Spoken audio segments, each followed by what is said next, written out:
ಹಳ್ಳು ರೈತರು ಇಲ್ಲೇ ತಂದು ಕೊಡ್ತಾರೆ. ಬೇರೆ ಕಡೆ ಕನಕಪುರ, ರಾಮನಗರ ಇಂಥ ಕಡೆ ಎಲ್ಲ ಮಂಡಿಲಿ ಪರ್ಚೇಸ್ ಮಾಡ್ತೀನಿ. ಹಾಂ, ಹಳ್ಳಿ ರೈತರು ತಂದು ಕೊಡ್ತಾರೆ. ಇಲ್ಲ ಬ್ರೋಕರ್ಸ್ ಯಾರು ಇಲ್ಲ, ಡೈರೆಕ್ಟ್ ಸೇಲ್. ಡೈಲಿ ಒಂದು 50ರಿಂದ 70 ಲೀಟ್ರ್ ಹೋಗುತ್ತೆ. ನಾನು ಶಂಕರಪ್ಪ MB ಅಂತ. ನನ್ನ ವೃತ್ತಿ ಆಯಿಲ್ ಮಾಡ್ಕೊಡೋದು, ಗಾಣದ ಎಣ್ಣೆ ಮಾಡಿ ತೆಗೆದು ಕೊಡ್ತೀನಿ. ನಾನು ಡಬಲ್ ಗ್ರಾಜ್ಯುಯೇಟು. ನಾನು ಸ್ಟಾರ್ಟ್ ಮಾಡಿ ಸುಮಾರು ವರ್ಷಗಳಾಯಿತು.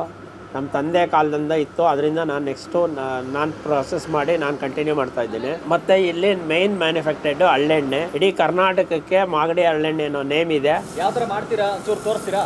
ಇದು ಹಳ್ಳು ಈ ಥರ ಖಾಲಿ ಹಳ್ಳ ಹಾಕ್ತೀವಿ. ಆ ಹಳ್ಳಿಗೆ 1.5 ಲೀಟ್ರ್ ನೀರು ಹಾಕ್ತೀನಿ. ಸೊ ಈ ಥರ ಬಂದು ಎಣ್ಣೆ ಕೆಳಗೆ ಇಳಿಯುತ್ತೆ. ನೋಡಿ, ಅಲ್ಲಿ ಬರ್ತಾ ಇರೋದು ಹಸೆ ಎಣ್ಣೆ. ಹೌದು, ನೀರು ಹಾಕಿದ್ರೆ ಮಾತ್ರ ಅದು ಹದ ಸಿಕ್ಕದು ಆ ಮಿಷಿನಿಗೆ. ಇಲ್ಲ ಕೊಬ್ಬರಿ ಎಣ್ಣೆಗೆ ಹಾಕಲ್ಲ. ಕೊಬ್ಬರಿ ಎಣ್ಣೆಗೆ 1% ನೀರು ಹಾಕ್ತೀವಿ ಅಷ್ಟೇ. ನೀರು ಅಲ್ಲಿ ಬಾಯ್ಲ್ ಆಗಿ ಹೊಟ್ಟೋಗುತ್ತೆ. 30 kg ಹಳ್ಳಿಗೆ 1.25 ಲೀಟ್ರು. ಇದರಲ್ಲಿ ಹಳ್ಳೆಣ್ಣೆ ಎಲ್ಲ ಥರದ ಈಗ ಮಿಕ್ಸಿಂಗ್ ಜಾಸ್ತಿ ಆಗ್ಬಿಟ್ಟಿದೆ. ಏರೋಪ್ಲೈನ್ ಆಯಿಲ್ ಅಂತ ಬರುತ್ತೆ, 2 ರೂಪಾಯಿ ಅದು. ಅದನ್ನು ತೆಗೆದಾಕಿದ್ರೆ ಅದೊಂಥರ ಗೋಸಂಬಿ ಬಣ್ಣ ಇದ್ದಂಗೆ. ನೀವು ಯಾವುದಕ್ಕೆ ಚೇಂಜ್ ಮಾಡ್ತೀರಾ ಆ ಬಣ್ಣ ಬಂದುಬಿಡುತ್ತೆ. ಅಂದರೆ ರೈತರು ಹಳ್ಳಿ ತಂದು ಕೊಡೋದ್ರಿಂದ ನಾನು ಶುದ್ಧವಾಗೇ ಕೊಡ್ತೀನಿ. 2 ರೂಪಾಯಿ ಜಾಸ್ತಿ ಆದ್ರೂ ಜನಗಳು ಬಂದು ತೊಗೊಂಡು ಹೋಗ್ತಾರೆ. ಇಡೀ ಕರ್ನಾಟಕದಲ್ಲೇ ಮಾಗಡಿ ಹಳ್ಳೆಣ್ಣೆ ಅನ್ನೋ ನೇಮ್ ಇದೆ. ಥರ್ಡ್ ಕರ್ನಾಟಕ ಪಾರ್ಸಲ್ಲು ಕಳಿಸ್ತೀನಿ ನಾನು. ಬೀದರ್, ಗುಲ್ಬರ್ಗ ಈ ಕಡೆ ಎಲ್ಲ ಪಾರ್ಸಲ್ ಕಳಿಸ್ತೀನಿ. 2 ಲೀಟ್ರು, 1 ಲೀಟ್ರು ಅವ್ರು ಎಷ್ಟು ಬೇಕೋ ಅಷ್ಟು ತೊಗೊಂಡೋಗ್ತಾರೆ. ಇನ್ನು ಕೆಲವರು ಬಿಸ್ನೆಸ್ಗೋಸ್ಕರ ತೊಗೊಂಡೋಗ್ತಾರೆ 20-30 ಲೀಟ್ರು. ಅವರೆಲ್ಲ ಇಲ್ಲೇ ಬಂದು ಸ್ಪಾಟಲ್ಲಿ ತೊಗೊಂಡೋಗ್ತಾರೆ. ಎಲ್ಲ ಇಲ್ಲೇ ಬಂದು ತೊಗೊಂಡೋಗಕ್ಕಾಗಲ್ಲ. ಈಗ ಹಳ್ಳೆಣ್ಣೆ ಬೇರೆ ಕಡೆ ತೊಗೊಂಡೋರು ಇರ್ತಾರೆ, ಅದು ಶುದ್ಧವಾಗಿದೆಯಾ ಇಲ್ವಾ ಹೆಂಗೆ ಗೊತ್ತಾಗುತ್ತೆ? ಹಳ್ಳೆಣ್ಣೆ ಸ್ಮೆಲ್ಲಲ್ಲೇ ಗೊತ್ತಾಗ್ಬಿಡುತ್ತೆ. ಆಫ್ ಬಾಯ್ಲ್ ಆಗಿರುತ್ತೆ, ಅದು ಹಸಿರು ಬರುತ್ತೆ ಹಳ್ಳೆಣ್ಣೆ. ಈ ಥರ ಕೆಂಪು ಬರಲ್ಲ. ಉಜ್ಜು ಹಿಂಗೆ ಉಜ್ಜು ನೋಡಿದ್ರೆ ಸ್ಮೆಲ್ ಕ್ಲೀನಾಗಿ ಬರಬೇಕು. ಇದಾದ್ಮೇಲೆ ನೆಕ್ಸ್ಟ್ ಪ್ರೋಸೆಸ್ ಏನು? ಹಳ್ಳ ಹಾಕ್ತೀರಾ ಇಲ್ಲಿ? ಹೌದು. ಇಲ್ಲಿ ಬಾಯ್ಲ್ ಅಲ್ಲಿ ಸ್ಟಾಕ್ ಮಾಡ್ಕೋತೀನಿ. ಅಲ್ಲಿಂದ ಅಲ್ಲಿಗೆ ಬಾಯ್ಲ್ಗೆ ಹಾಕ್ತೀನಿ. ಎಷ್ಟು ಟೆಂಪ್ರೇಚರ್ ಕುದಿಸ್ಬೇಕು ಅಥವಾ ಮಿಕ್ಸ್ ಮಾಡಬೇಕು? ಅದೆಲ್ಲ ಮಿಷಿನಲ್ಲಿ ವ್ಯವಸ್ಥೆ ಇರುತ್ತೆ. ಸೀಸನಲ್ಲೂ ಸ್ಟಾಕ್ ಮಾಡ್ಕೋತೀನಿ, ಬೇರೆ ಕಡೆನೂ ಪರ್ಚೇಸ್ ಮಾಡ್ತೀನಿ. ನನ್ನ ಹತ್ರ ಹಳ್ಳಿಲ್ಲ ಅಂದಾಗ. ಇಲ್ಲ, ಸದ್ಯದಲ್ಲೇ ಮಾಗಡಿ ತಾಲೂಕಲ್ಲಿ ಹಳ್ಳು ಜಾಸ್ತಿ ಬೆಳೀತಾರೆ. ಹೌದು, ಅಡಿಕೆ ಗಿಡಕ್ಕೆ ಎಲ್ಲ ಹಾಕ್ತಾರೆ ಆ ಮಧ್ಯದಲ್ಲಿ. ಅದರಿಂದ ನಮಗೆ ಹಳ್ಳು ಸಾಕಷ್ಟು ಸಿಗುತ್ತೆ. ಆ ಥರ ಮಾಡ್ತಾರೆ. ಕ್ವಿಂಟಾಲ್ ಈಗ 600 ರೂಪಾಯಿ ಇದೆ. ಸಾಕಷ್ಟು ಹಳ್ಳಿ ಸಿಕ್ಕತ್ತಿಲ್ಲ, ತೊಂದರೆ ಏನಿಲ್ಲ. ರಾ ಮೆಟೀರಿಯಲ್ ತೊಂದರೆ ಇಲ್ಲ, ಸ್ವಲ್ಪ ಲೇಬರ್ ಪ್ರಾಬ್ಲಮ್ ಅಷ್ಟೇ ಇದು. ಇನ್ನು ಬೇರೆ ಇನ್ನೇನಿಲ್ಲ ರಿಸ್ಕು. ಯಾವುದೇ ಒಂದು ಕೆಲಸ ಆದರೂ ಮನುಷ್ಯ ಶ್ರಮವಹಿಸಿ ಮಾಡಿದ್ರೆ ಅದು ಓಕೆ. ಇಲ್ಲ ಸುಮ್ಮನೆ ಓದ್ತಾ ಹೊಡ್ಕೊಂಡು ಮಾಡ್ತೀನಿ ಅಂದರೆ ಏನೂ ಸಕ್ಸಸ್ ಮಾಡೋಕ್ಕಾಗಲ್ಲ. ಎಣ್ಣೆ ಬೀಳೋ ಅಂಶ ನೋಡಿ, ಎಣ್ಣೆ ಮೇಲೆ ತೇಲ್ದಾಗ ಒಂದು ಸ್ವಲ್ಪ ನೀರು ಹಾಕ್ಕೊತೀವಿ. ಆ ಟೈಪ್ ವ್ಯವಸ್ಥೆ. ತಿನ್ನೋದಿರುತ್ತಲ್ಲ ಆ ಥರ ಇದೆ. ಹೌದು, ಒಳ್ಳೆ ಉಪ್ಪಿಟ್ಟಿದ್ದಂಗೆ ಇದೆ. ಇದು ಮರದ ಯೂಸ್ ಮಾಡ್ತಾರಲ್ಲ ಕೆಲವರು. ಹೌದು, ಮರದ ಗಾಣ ಅಂದರೆ ಅದರಲ್ಲಿ ಈ ಥರ ಪ್ರೊಡಕ್ಷನ್ ತೆಗಿಯೋಕ್ಕಾಗಲ್ಲ. ಅದು ಏನಿದ್ರು ಮನೆಗೆ ಯೂಸ್ ಮಾಡ್ಕೊಬೋದು. ಈ ಕ್ವಾಲಿಟಿ ಎಣ್ಣೆ ಅದರಲ್ಲಿ ಬರೋದು ಇಲ್ಲ. ನಿಮಗೆ ಜಾಸ್ತಿ ಕ್ವಾಂಟಿಟಿ ಬೇಕು ಅಂದರೆ ಇದರಲ್ಲಿ ಮರದ್ರಲ್ಲಿ ಅಂದರೆ ತೆಗಿಯೋಕ್ಕಾಗಲ್ಲ. ತೆಗಿಬೋದು, ವರ್ಕೌಟ್ ಆಗಲ್ಲ. 25 kg ಎರಡಲ್ಲಿ ಎಷ್ಟು ಲೀಟ್ರ್ ಎಣ್ಣೆ ಬರ್ಬೋದು ಸರ್? ಒಂದು 6 kg ಬರುತ್ತೆ. ಎಣ್ಣೆ ಬಂದು ಒಂದು 4 kg ಬರುತ್ತೆ. ಕೆಜಿ ಲೆಕ್ಕನೇ ಕೊಡ್ತೀರಾ? ಹೌದು, ಲೀಟ್ರ್ ಲೆಕ್ಕನೂ ಕೊಡ್ತೀನಿ, kg ಲೆಕ್ಕನೂ ಕೊಡ್ತೀನಿ. ಕೆಜಿ ಲೆಕ್ಕ ಹೇಳಬೇಕು ಅಂದರೆ ಒಂದು 4 kg. ಹಾಂ, ಈಗ 25 kg ಎರಡಲಿಗೆ ಎಷ್ಟು ನೀರು ಹಾಕ್ತೀರಾ? 1 ಲೀಟ್ರ್ ನೀರು ಹಾಕ್ತೀನಿ. 1.25 ಲೀಟ್ರ್ ನೀರು ಹಾಕ್ತೀನಿ. ನೀರಿನ ಲೆಕ್ಕ ಇಲ್ಲ ಸರ್, ಅದು ಬಾಯ್ಲಾಗಿ ಅಲ್ಲೇ ಹೊರಟೋಗ್ಬಿಡುತ್ತೆ. ಓಕೆ, ಅದು ನೀರು ಮತ್ತೆ ಬಾಯ್ಲ್ ಮಾಡಿದಾಗ ಎಲ್ಲ ಹೊರಟೋಗ್ಬಿಡುತ್ತೆ ಅದು. ಹೌದು, ಈ ಥರ ಇಲ್ಲಿ ಹಾಕ್ಬಿಟ್ರೆ ಕೈಗೆ ಕ್ಲಿಯರ್ ಆಗಿಬಿಡುತ್ತೆ ಕೈ. ಈಗ ಎಣ್ಣೆ ಆಗಿರೋದನ್ನ ಕೈನ ಹಿಂಗೆ ಈ ಹಳ್ಳೊಳಗಡೆ ಮಿಕ್ಸ್ ಮಾಡಿದ್ರೆ ಕೈಯೆಲ್ಲ ಕ್ಲಿಯರ್ ಆಗ್ಬಿಡುತ್ತದೆ. ಇವೆಲ್ಲ ಟ್ರಿಕ್ಸ್ ಇದು. ಹಾಂ, ಟ್ರಿಕ್ಸ್ ಅಷ್ಟೇ, ಅದಲ್ಲ ಬಿಸ್ನೆಸ್ ಟ್ರಿಕ್ಸ್ ಅಂತಾರಲ್ಲ ಆ ಥರ. ಅಲ್ಲ, ಈ ಕೆಲಸ ಬಿಸ್ನೆಸ್ ಸಪ್ರೇಟ್, ಅದು ಕೆಲಸದ ಟ್ರಿಕ್ಸ್ಗಳು. ಹೌದು, ಕೆಲವ್ರು ಏನು ಮಾಡ್ತಾರೆ, ಇವಾಗ ಬಂದು ಮುಟ್ಟಿದಾಗ ಕೈ ಸೋಪ್ ಹಾಕೊಂಡು ಎಲ್ಲ ತೊಳ್ಕೊತಾರೆ. ಹೌದು, ಇದು ನಂದೇ ಕರ್ತವ್ಯ ಆದ್ರಿಂದ ನಾನು ಮಾಡಲೇಬೇಕು. ನೋಡಿ, ಎಲ್ಲ ಫುಲ್ ಕ್ಲಿಯರ್ ಆಗೋಯ್ತು. ನಿಮಗೆ ಅವರೆಲ್ಲ ಇದೇ ಥರ ತಂದು ಕೊಡ್ತಾರಾ? ಹಾಂ, ಅದೇ ಥರ ತಂದು ಪ್ಲೇನ್ ಮಾಡೇ ತಂದು ಕೊಡ್ತಾರೆ. ಸೇಮ್ ಕಾಫಿ ಪುಡಿ ಥರ ಆಗ್ಬಿಟ್ಟಿತ್ತಲ್ಲ? ಹೌದು. ತುಂಬ ಜನಕ್ಕೆ ಹರಳೆಣ್ಣೆ ಹೇಗೆ ಮಾಡ್ತಾರೆ, ಹೇಗೆ ಪ್ರೋಸೆಸ್ ಅಂತ ಗೊತ್ತಿಲ್ಲ. ನೋಡಿ, ಹೀಟ್ ಆದಾಗ ಈ ಥರ ಬಿಸಿ ಬರುತ್ತೆ, ಹೊಗೆ ಬರುತ್ತೆ, ಅವಾಗ ವರ್ಕ್ ಕ್ಲೀನಾಗಿ ಆಗುತ್ತೆ. ಅದು ಸ್ಟಾರ್ಟಿಂಗ್ ಇನ್ನೂ ಬಿಸಿ ಬಂದಿಲ್ಲ, ಅದು ಈಗ ಸ್ಟಾರ್ಟ್ ಮಾಡೋದು ಮಿಷಿನ್. ಫುಲ್ಲು ಗ್ರೈಂಡ್ ಆದಾಗ ಈ ಥರ ಹೊಗೆ ಬರುತ್ತೆ. ಹಾಂ, ಹೊಗೆ ಬರುತ್ತೆ. ಹೀಟ್ ಆದಾಗ ಹೊಗೆ ಬರುತ್ತೆ. ಈ ಥರ ಪ್ರೋಸೆಸ್ ನೋಡ್ಕೊಂಡು ಒಂದೊಂದು ಚೂರು ನೀರು ಹಾಕ್ಕೊತೀವಿ.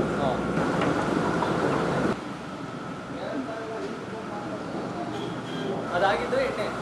ಹೌದು, ಅಲ್ಲಿ ಮಿಲ್ಲಲ್ಲಿ ಸ್ಟಾರ್ಟ್ ಆಗಿದ್ದ ಹಸೆ ಎಣ್ಣೆ ಇಲ್ಲಿದೆ ನೋಡಿ. ಈ ಥರ ಎಣ್ಣೆ ಸ್ಟಾಕ್ ಮಾಡ್ಕೊತೀನಿ, ಆಮೇಲೆ ಬಾಯ್ಲ್ ಮಾಡೋದು. ಇದು ಥರ ಫುಲ್ ಇದು ಬಾಯ್ಲ್ ಇನ್ನೇನೇನೊಂದು ಅರ್ಧ ಗಂಟೆ ಒಳಗೆ ರಿಮೂವ್ ಮಾಡ್ತೀನಿ. ಇದನ್ನು ಫುಲ್ ಬಾಯ್ಲ್ ಆಗಿರೋದು ನೊರೆ ಬಂದಿದೆ ನೋಡಿ.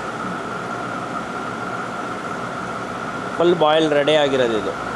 ಇದು ರೆಡಿ ಇರುವಂಥ ರೆಡಿ ಇನ್ನು ಇದನ್ನು ಎಳೆದುಬಿಟ್ಟು ಸೋಸ್ತೀನಿ. ಈಗ ನೀವು ಒಂದು ಡ್ರಮ್ಮು ಎಣ್ಣೆ ಕಾಯಿಸಿದ್ರೆ ಅದರಲ್ಲಿ ಒಂದು 1/4 ಡ್ರಮ್ಮು ನೀರಿರುತ್ತಾ? ಹಾಂ, ನೀರಿರುತ್ತೆ. ಅದೆಲ್ಲ ಫುಲ್ಲು ಮತ್ತು ಹಿಂಗೆ ಬಾಯ್ಲ್ ಆಗಿ ಹೋಗುತ್ತೆ. ಇಲ್ಲೇ ಬಾಯ್ಲ್ ಆಗುತ್ತೆ ನೋಡಿ, ಅಲ್ಲಿ ಮೇಲ್ಗಡೆ ಹೊಗೆ ಬರ್ತಾ ಇದೆ ನೋಡಿ, ಅದು ಹೊಗೆ ಬಂದಿದೆ ನೋಡಿ. ಇವಾಗ ನಿಮಗೆ ಹೆಂಗೆ ನೀರೆಲ್ಲ ಹಿಂಗಿದೆ ಅಂತ ಹೆಂಗೆ ಗೊತ್ತಾಗುತ್ತೆ? ನೀರು ಹಿಂಗಿದೆ ಅಂತ ಹೆಂಗೆ ಗೊತ್ತಾಗುತ್ತೆ? ಈಗ ಬಂದಿದೆಯಲ್ಲ ಇದು, ಈ ಥರ ಇದು ಉಕ್ಕಿರುತ್ತೆ, ಉಕ್ಬಿಟ್ಟು ಇದಾಗಿರುತ್ತೆ, ಫುಲ್ ಇಲ್ಲಿವರೆಗೂ ಬರುತ್ತೆ. ಇದು ಮೇಲ್ಗಡೆ ಕೆನೆ ಥರ ಎಲ್ಲ ಹೋಗೋದ್ಮೇಲೆ ಪ್ಯೂರ್ ಆಗಿದೆ ಅಂತ. ಇದು ನೋಡಿ ಬಾಯ್ಲ್ ರೆಡಿ ಆಗಿರೋದು.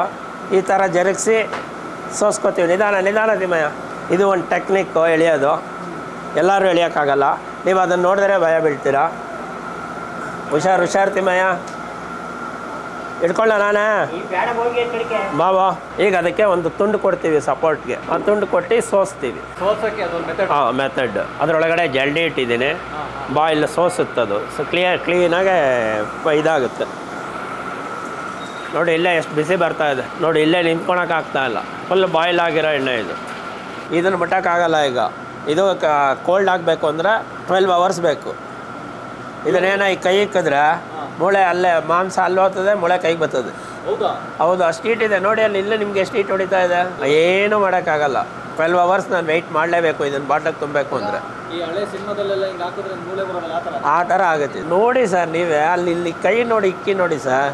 ನೀವೇ ಕೈಯಿಂದ ಇಕ್ಕಿ ನೋಡಿ. ಇನ್ನೂ ಕೆಳಗೆ ಇಡಿ, ಪರವಾಗಿಲ್ಲ, ಏನು ನಿಮ್ಮ ಕೈ ಹೋಗಲ್ಲ. ಭಯ ಏನಿಲ್ಲ. ಅದು ಜಿಕ್ಕಾಬಿಡ ಇಟ್ಟಿದೆ. ಆ ಥರ ಚಾನ್ಸಸ್ ವೆರಿ ರೇರ್. ನಾವು ಕೇರ್ಫುಲ್ಲಾಗಿ ಕೆಲಸ ಮಾಡ್ತೀವಿ. ಈಗ ಇದನ್ನು ಮುಟ್ಟಲ್ಲ ನಾವು. ಏನೋ ನಾಳೆ ಬೆಳಗ್ಗೆನೇ ಇದನ್ನು ಬಾಟಲ್ ಲೋಡ್ ಮಾಡೋದು. ಇಲ್ಲ ಒಳಗಡೆ ಆ ಥರ ಎಲ್ಲ ಕಸ್ಟಮರ್ಸ್ ಏನಿದ್ರು ಅಲ್ಲಿಂದ ಅಲ್ಲ ಅಷ್ಟೇ. ಇದಕ್ಕೆ 1 ಡ್ರಮ್ ಒಳಗೆ 1 ಡ್ರಮ್ ಎಣ್ಣೆಗೆ 220 kg ಖರ್ಚು ಮಾಡಿರ್ತೀವಿ. 400 kg ಖರ್ಚು ಮಾಡಿರ್ತೀವಿ. 400 kgಗೆ 220 ಲೀಟರ್ ಎಣ್ಣೆ ಅಥವಾ 220 kg ಅಂತ ಅನ್ಕೋಬೋದಾ? ಅನ್ಕೊಬೋದು. 40% 35% ಬರುತ್ತೆ.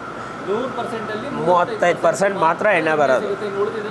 ಇನ್ನು ಉಳಿದಿದ್ದು ವೇಸ್ಟ್ ಅಲ್ಲ, ಇಂಡಿಯಾಗೆ ಬರುತ್ತೆ. ಅದು ಇಂಡಿ ಆಂಧ್ರಾಗ ಹೋಗುತ್ತೆ ಗೊಬ್ಬರಕ್ಕೆ. ತೋರಿಸ್ತೀನಿ. ಹಾಂ, ಅದರ ಎಣ್ಣೆ ಇದು. ಜಾಸ್ತಿ ಇದನ್ನು ದನಕರುಗಳಿಗೆ ಯೂಸ್ ಮಾಡ್ತಾರೆ, ದೀಪ ಹಚ್ತಾರೆ.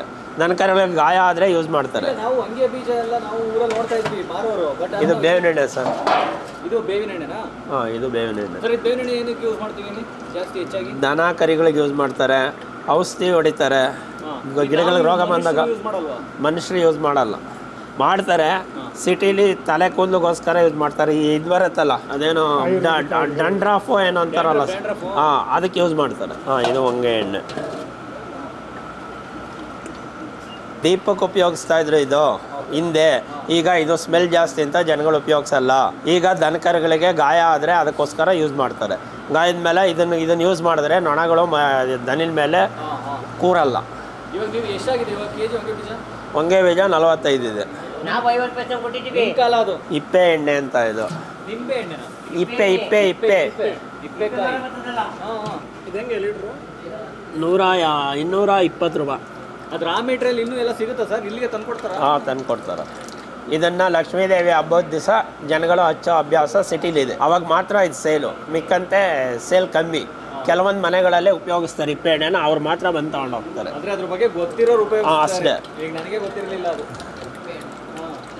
ಇದು ದೀಪದ ಎಣ್ಣೆ ಅಂತ 5 ಥರ ಮಿಕ್ಸ್ ಇರುತ್ತೆ. ಇದು ಹೊಂಗೆ ಎಣ್ಣೆ, ಇಪ್ಪೆ ಎಣ್ಣೆ, ಬೇವಿನ ಎಣ್ಣೆ, ಎಳ್ಳೆಣ್ಣೆ ಎಲ್ಲ ಮಿಕ್ಸ್ ಇರುತ್ತೆ. ಪ್ಲಸ್ ದೀಪದ ಬೀಜ ಅಂತ ಬರುತ್ತೆ. ಅದನ್ನು ಜಾಸ್ತಿ ಯೂಸ್ ಮಾಡ್ತೀವಿ. ಯೂಸ್ ಮಾಡಿ ಮ್ಯಾನುಫ್ಯಾಕ್ಚರ್ ಮಾಡ್ತೀವಿ. ಇದು ಸಾಸಿವೆ ಎಣ್ಣೆ ಅಂತ ಅಡುಗೆಗೆ ಉಪಯೋಗಿಸ್ತಾರೆ. ಏನು ಬೆನಿಫಿಟ್ ಇದೆ ಅಂದರೆ ದೇಹದ ಆರೋಗ್ಯ ಚೆನ್ನಾಗಿರುತ್ತೆ. ಈ ಕಡಲೆಕಾಯಿ ಎಣ್ಣೆ ಥರ ಕೊಲೆಸ್ಟ್ರಾಲ್ ಬರಲ್ಲ. ಅದರಿಂದ ಸಾಸಿವೆ ಎಣ್ಣೆ ಜನಗಳು ಉಪಯೋಗಿಸ್ತಾರೆ. ಒಂದು ಸ್ವಲ್ಪ ಕಹಿ ಬರುತ್ತೆ. ಇದರಲ್ಲಿ ಏನು ಬರಲ್ಲ, ಕೊಬ್ಬು ಬರಲ್ಲ. ಇಲ್ಲೇ ಜನಗಳು ಬಂದು ತೊಗೊಂಡೋಗ್ತಾರೆ. ಈ ಲೇಡೀಸು, ಈ ಸಿಟಿ ಲೇಡೀಸ್ಗಳು ಈಗ ತಲೆಗೆ ಯೂಸ್ ಮಾಡ್ತಾರೆ ಇದನ್ನು, ಕೂದಲು ಕಪ್ಪಾಗೋಕ್ಕೋಸ್ಕರ. ಅದನ್ನು ರಿಪೀಟ್ ಕೊಡ್ತಾ ಇದ್ದಾರೆ ಈಗಿನ ಜನ್ರೇಷನ್ ಅಷ್ಟೇ. ಅಷ್ಟು ಬಿಟ್ಟರೆ ಬೇರೆ ಏನೂ ಇಲ್ಲ. ಕಪ್ಪೆಳ್ಳು ಏನು ಮಾಡಲ್ಲ, ಒಂದೊಂದೇ. ಇಲ್ಲ, ಬಿಳಿ ಎಳ್ಳಲ್ಲಿ ತೆಗಿಯಲ್ಲ. ವರ್ಕೌಟ್ ಆಗಲ್ಲ ನಮಗದು. ವರ್ಕೌಟ್ ಆಗಲ್ಲ. ಜಾಸ್ತಿ ಜನಗಳು ಬಿಳಿ ಎಳ್ಳೆಣ್ಣೆ ಉಪಯೋಗಿಸಲ್ಲ. ಕೆಲವೊಂದು ಜನಗಳು ಮಾತ್ರ ಉಪಯೋಗಿಸೋದು. ಅಡುಗೆಗೂ ಯೂಸ್ ಮಾಡ್ತಾರೆ. ಮತ್ತು ಮೈಕೈ ಮಸಾಜ್ಗೆ ಯೂಸ್ ಮಾಡ್ತಾರೆ. ಮೈನ್ ಮೈಕೈ ಮಸಾಜ್ಗೆ ಹೋಗುತ್ತೆ ಇದು ಎಳ್ಳೆಣ್ಣೆ. ಇದು ಹುಚ್ಚೆಳ್ಳೆಣ್ಣೆ ಅಂತ ಸರ್. ಏನು ಲೀಟರ್ ಪ್ರೈಸ್ ಏನಾಗಿದೆ ಇವಾಗ? 400 ರೂಪಾಯಿ ಇದೆ. ಬಾಣಂತಿಯರು ಉಪಯೋಗಿಸ್ತಾರೆ. ಹೆಣ್ಮಕ್ಳು ಮೆಚೂರ್ಡ್ ಆದಾಗ ಬಾಡಿ ಹೀಟ್ಗೋಸ್ಕರ ಉಪಯೋಗಿಸ್ತಾರೆ. ಹೀಟ್ ಕಡಿಮೆ ಮಾಡೋಕ್ಕೆ, ಹೀಟ್ ಜಾಸ್ತಿ ಮಾಡೋಕ್ಕೆ. ಈ ಅಸ್ತಮಾ ಇವ್ರ ಪೇಷಂಟ್ ಇರ್ತಾರಲ್ಲ, ಯಾವುದಿದು ಪ್ಯಾರಾಲಿಸಿಸ್ ಪೇಷಂಟು, ಅವ್ರು ಇದನ್ನು ಯೂಸ್ ಮಾಡ್ತಾರೆ. ಮಾಮೂಲಿ ತುಪ್ಪ ಯೂಸ್ ಮಾಡ್ದಂಗೆ ಯೂಸ್ ಮಾಡಬೇಕಿತ್ತು. ಇದು ರೆಡಿಯಾಗಿ ಸೇಲ್ಗೆ ರೆಡಿ ಆಗಿರೋದು. ಈಗಿನ ಜನಗಳು ಹಳ್ಳೆಣ್ಣೆ ತಲೆ ವಾಶ್ ಮಾಡೋಕ್ಕಾಗಲ್ಲ ಅಂತ ಬೇಜಾರು ಬೀಳ್ತಾರೆ. ಅಂಥವರು ರಾತ್ರಿ ಹಾಕ್ಕೊಂಡು ಬೆಳಗ್ಗೆ ಸ್ನಾನ ಮಾಡಿದ್ರೆ ಬಾಡಿ ಕೂಲ್ ಆಗುತ್ತೆ. ಅರ್ಧ ಲೀಟ್ರ್ ಇದು 115 ರೂಪಾಯಿ ಇದು. ಬಟ್ ಟೈಮ್ ಚೇಂಜ್ ಆದಂಗೆ ರೇಟ್ಗಳು ಚೇಂಜ್ ಆಗುತ್ತೆ. ಇದು ಕೊಬ್ಬರಿ ಎಣ್ಣೆ ರೇಟ್ ಬಂದು 370 ರೂಪಾಯಿ ಲೀಟ್ರು. ಇದನ್ನು ಅಡುಗೆಗೂ ಬಳಸ್ಬೋದು, ತಲೆಗೂ ಬಳಸ್ಬೋದು, ಎಲ್ಲದಕ್ಕೂ ಯೂಸ್ ಮಾಡ್ಬೋದು. ಅಷ್ಟು ಪ್ಯೂರ್ ಇದೆ. ಡೈರೆಕ್ಟ್ ತಂದು ಇದು ಮಾಡ್ತಾರೆ. ತೊಗೊಳ್ಳಿ, ಚಾಕಲ್ ತೊಗೊಂಡು ಕುಯ್ಕೊಳ್ಳಿ. ಯಾವೂರಮ್ಮ ನಿಮ್ದು? 2.5 ಲೀಟ್ರ್ ಎಣ್ಣೆ ಬರುತ್ತೆ. ಹಳ್ಳಿ ಥರ ಕಸ್ಟಮರ್ಸ್ ತರ್ತಾರೆ, ಅದನ್ನು ತಾವು ಪರ್ಚೇಸ್ ಮಾಡ್ತೀವಿ. ಎಣ್ಣೆ ರೇಟ್ ಎಣ್ಣೆಗೆ ಹಾಕ್ತೀನಿ, ಹಳ್ಳಿ ರೇಟ್ ಹಳಗೆ ಹಾಕ್ತೀನಿ. 2.5 ಲೀಟ್ರ್ ಎಣ್ಣೆ ಕೊಡ್ತೀನಿ. ದುಡ್ಡು ಬೇಕು ಅಂದರೆ 600 ರೂಪಾಯಿ ಕೊಡ್ತೀನಿ. ಮತ್ತು ಕಡಲೆಕಾಯಿ ಎಣ್ಣೆ ಮ್ಯಾನುಫ್ಯಾಕ್ಚರ್ ಮಾಡ್ತೀನಿ. ಅದು ಕೇವಲ ಸ್ವಲ್ಪ ನನ್ನ ಫ್ರೆಂಡ್ ಸರ್ಕಲ್ಗೋಸ್ಕರ ಮಾಡ್ತೀನಿ. ಇದು ವರ್ಕೌಟ್ ಆಗಲ್ಲ, ಬಳಕೆಗೆ ನನ್ನ ಫ್ರೆಂಡ್ ಸರ್ಕಲ್ಗೆ ಮಾತ್ರ ಮಾಡಿಕೊಡ್ತೀನಿ. ಇದನ್ನು ಎಣ್ಣೆ ಇದು ಕಡಲೆಕಾಯಿ ಎಣ್ಣೆ ಎಷ್ಟು ನಿಮ್ಮ ಹತ್ರ? 300 ರೂಪಾಯಿ. ಮೇನ್ ಕೊಬ್ಬರಿ ಎಣ್ಣೆ ಎಷ್ಟು? 350 ರೂಪಾಯಿ ಇವತ್ತಿನ ಪ್ರೆಸೆಂಟ್ ರೇಟು. ಹಳ್ಳೆಣ್ಣೆ 230. ಸೀಸನಲ್ಲೂ ಚೇಂಜ್ ಆಗ್ತಾ ಇರುತ್ತೆ. SRS oil mill opposite taluk office, BK road, Magadi. 8 ಗಂಟೆಯಿಂದ ರಾತ್ರಿ 8 ಗಂಟೆ ತನಕ ಓಪನ್ ಇರುತ್ತೆ. ಇಲ್ಲ, ಭಾನುವಾರ ಇರುತ್ತೆ. ನಿಮ್ಮ ಕಾಂಟ್ಯಾಕ್ಟ್ ನಂಬರ್ ಧಾರಾಳವಾಗಿ.